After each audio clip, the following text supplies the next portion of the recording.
Welcome, FlipoClock fans. You're looking at a Timex flip clock. I just got this for a really decent price.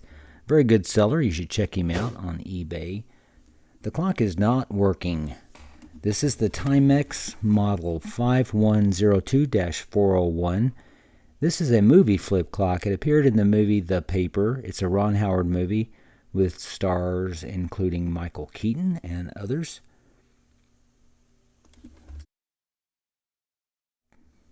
We've had this clock before in FlipoClock Fan Studios, but we're just going to do another quick review of it as we get in here and hopefully have a quick, easy fix.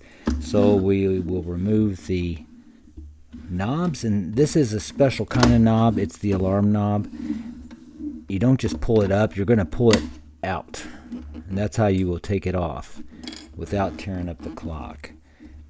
We've got two case screws here. Now, if I remember correctly, the clock is a little difficult to disassemble.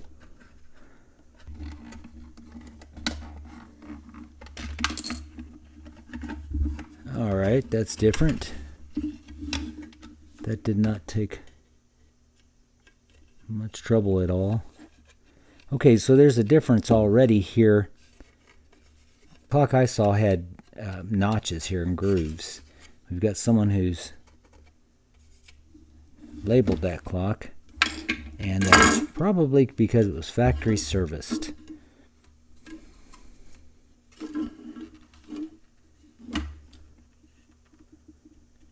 Now that's different because the clock that I reviewed had a Copal type motor, so this is kind of a problem.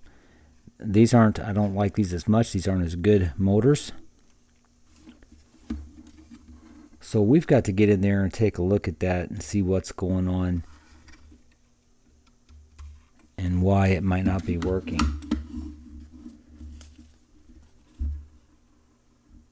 The Timex digital alarm clock, 5102. Congrats. Okay, they call that a rotating indicator. They don't even say what it's indicating for. I've heard them call them operation indicator. It's a rotating indicator.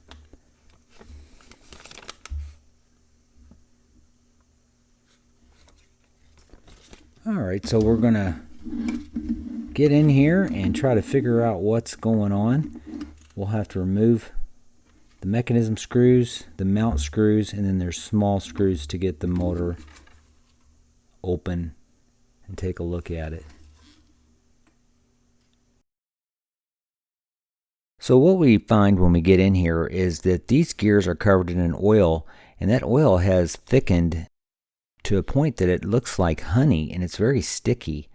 So clearly that's the reason why this clock is not working. Now if you look at this gear is crucial because this is the gear that the motor or the whirligig actually contacts first. And you can see an extension there, kind of like a washer on top there, and that extension is what forces the motor to go in only one direction, because these motors can go in either direction. So that extension is critical. Now that washer that's on top there, that has to move freely, because if it doesn't, the clock's not going to rotate at all.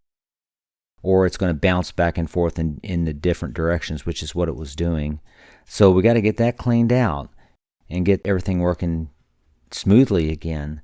So what I'm going to use is Crud Cutter, because actually that stuff is plastic safe and it's going to get rid of all that oil, and it's going to allow me to re-oil and get things going again. So what I'm doing here is I'm reassembling, and in case you've done this and you forgot to take a video of it, this just shows you the order that they go in. So this has two different gear sizes on either side of that, and the smaller gear size goes down.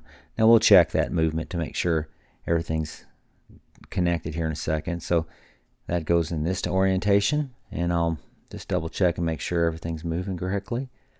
Now the next three gears are actually the same size gears, they're just in sequence here, and we'll just put them in this order. And again, we're going to use some plastic safe oil on all these gears to lubricate. Now the most important part is this final gear, and we have to get that moving freely and lubricated. so that it goes correctly. Now that tab, that needs to be pointing down south. I've got it in the wrong orientation here, but once I get it back together, I'll get it lined back out all right. So we get the plate back in place and get it inside the motor the way it was.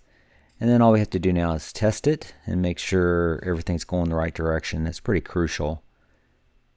So once we get it plugged up, you can see, you know the stripes, if they look like they're moving towards the clock, you're in the right orientation. And it's running without a sound, and it's actually not doing too badly at all.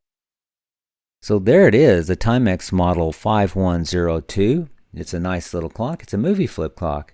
Back working again. Well, thanks for taking the time.